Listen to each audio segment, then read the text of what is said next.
I'm starting to feel like this part of Georgia's team is really keeping Kirby Smart up at night. In fact, I think it's bringing him a lot of stress right now, and that is the lack of physicality that he thinks his team has on both the offensive and defensive side of the football. In the trenches. That's where he wants to see more physicality so far this spring. And this is not me saying this, right? This is not me trying to get on the kids and being harsh on the players. It's not anything like that, right? This is what he had to say. He had no problem telling the media this week, hey, we've got to do better. We need more physicality. Here's exactly what he said. Quote, it's not where it needs to be on either side of the ball, to be honest with you. We don't run the football well enough or stop the run. I think a lot of that comes from a physical mentality. So if you're a Georgia fan, that is not what you want to hear. You do not want to hear that in the trenches, Georgia, right now, according to Kirby Smart, might be lacking physical mentality. Because as we know, it's nice to have wide receivers. It's nice to have defensive backs. It's nice to have tight ends. But at the end of the day, if you don't dominate in the trenches, you're not winning a national title. And that's the only thing that's going to keep Georgia fans happy. And I don't blame them, right? I cover the team. I know where the standard is. I know what Coach Smart wants. I know what his players expect. And I know what the Georgia fans expect now. I mean, they won 2 straight national championships in 21 and 22, not that long ago. And a big reason why is because they had an outstanding offensive and defensive line. Right now, you look at it this spring, and they've got some good players. They've got some young players. But clearly, it is not where Kirby wants to be from a physical standpoint.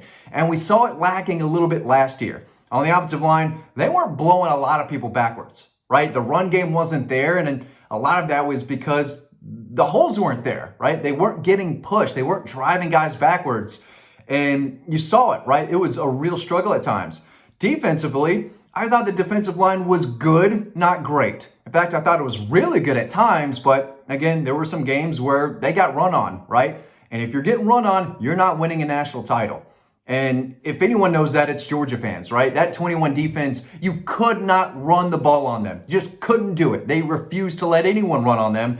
And that's a big reason why they won that title. You look at the offensive line. First round picks at tackle. Broderick Jones, Amari Mims, Jamari Sawyer was outstanding. Cedric Van Pran was the best center probably in Georgia history. Tate Ratledge was very good. And of course, Ratledge was on the team last year, but that group wasn't as good either. At the end of the day, Kirby Smart had no problem telling the media, hey, we need to be more physical on both the offensive and defensive line. Again, if you're a Georgia fan, that is not what you want to hear because that was a big, big reason why Georgia won 2 straight national titles, right? Here's what he had to say about the defensive line earlier this week to reporters as well. He said, quote, I've seen improvement from that group, which is exactly what you want to see, right? So that's good. He said, I think Trey Scott does a tremendous job with his group. Yeah, he does every year. He's the best defensive line coach in college football, and I think his resume speaks for itself. We've not had Kristen Miller out there, obviously, with the surgery, a guy that they need to be healthy. That's probably the leader of the defensive line right now, and he's not there this spring. So there's been a lot of young guys getting work, he said. I've been really impressed with Nnamdi Agboko, the big 6'3", 6'4", maybe 6'5", 340-pound nose guard, right? That they signed a couple years ago out of North Carolina. Jordan Thomas is another really athletic kid. I believe he's from New Jersey, at 300-plus pounds. Made a big play, I think, earlier in the season against one of the cupcake teams. That guy's got a lot of potential. And Nas Johnson, he was a 4-star from Dublin that, is really athletic as well for 300-plus pounds. So they've got some big guys who can really move from that 24 class that probably need to start emerging. They've got a big opportunity in front of them.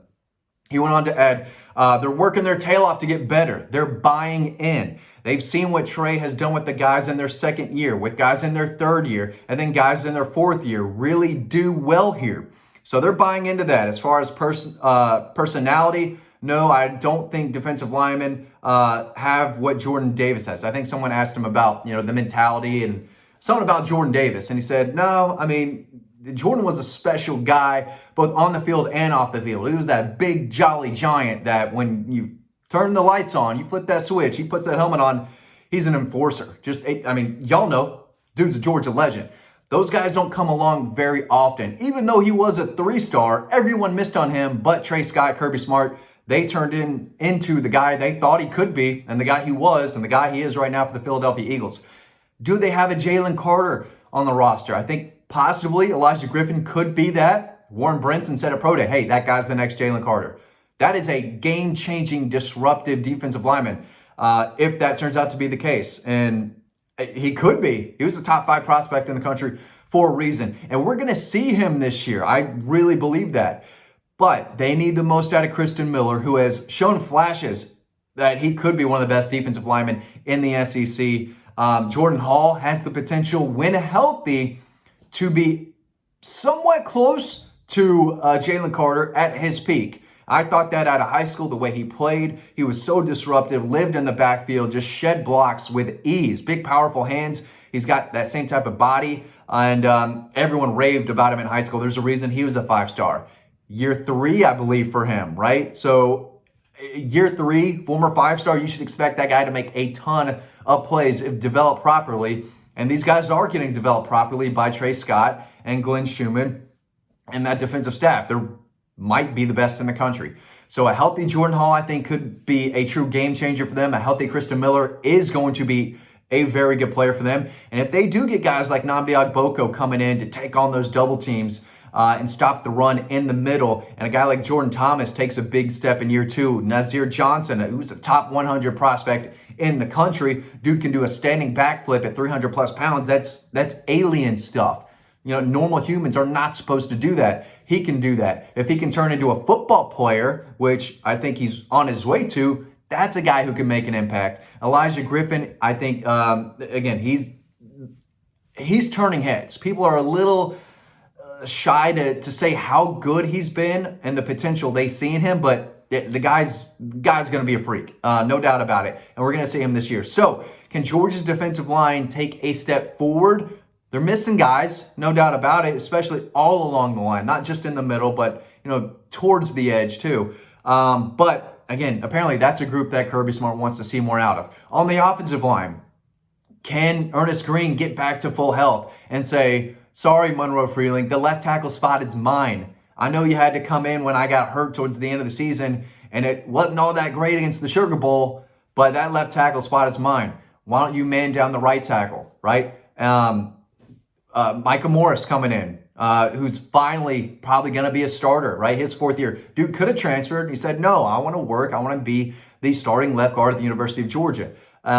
Drew Bobo, right? People are going to hate that kid just because of his last name. That's just what it is. If that guy does anything wrong, people are going to jump on all over him, right? He's got to play with a chip on his shoulder in his 4th year. He didn't just get to the program. He's no walk-on scrub. That guy earned a scholarship. And in his 4th year, it looks like he is going to be the starting center.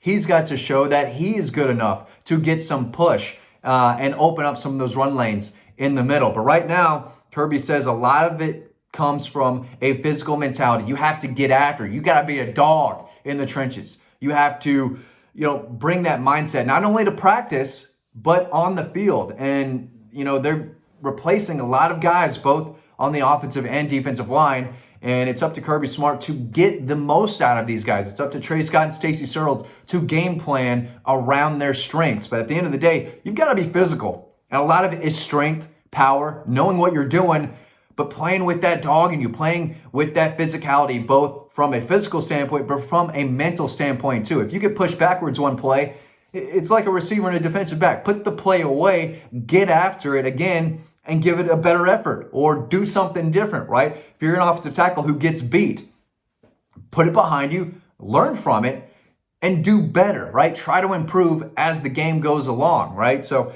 a lot of it is mental, but, some of it's physical as well. So I'm not saying the offensive line and the defensive line are going to be as good as it was in 22, 21. Kirby Smart, I don't think thinks that as well. I do think the lack of physicality, this is what he said, right? This is not me, putting this on these guys. I'm just talking about what Kirby Smart's saying. And he said it's not where it needs to be on either side of the ball right now. So they've got to get better at running the football. Obviously, last year was one of the worst years they've had in quite a while running the football. And we saw UMass, Georgia Tech, a couple other teams be able to run the football a little bit. Texas couldn't. Notre Dame couldn't. Clemson couldn't. Florida really couldn't. Tennessee can never move the football on the Dogs. They just can't. They got a Georgia problem. They got a big one. But Kirby says, hey, it's not where it needs to be right now. We've got to get better as far as physicality on both the offensive and defensive line. If they don't have that, they're not winning much of anything next year as far as a championship goes. They'll still beat the normal teams, the teams they're supposed to beat, which is just about everyone. But if they want to win a national title, it seems clear they've got to be more physical in the trenches on both sides of the ball. That's what Kirby's saying. What do you think? Is he right? Is he wrong? Let me know in the comment section. Really appreciate y'all watching this video. Hope you learned something. You can read more about this and more over on Dawg Post. Thanks for watching. I'll see you on the next video.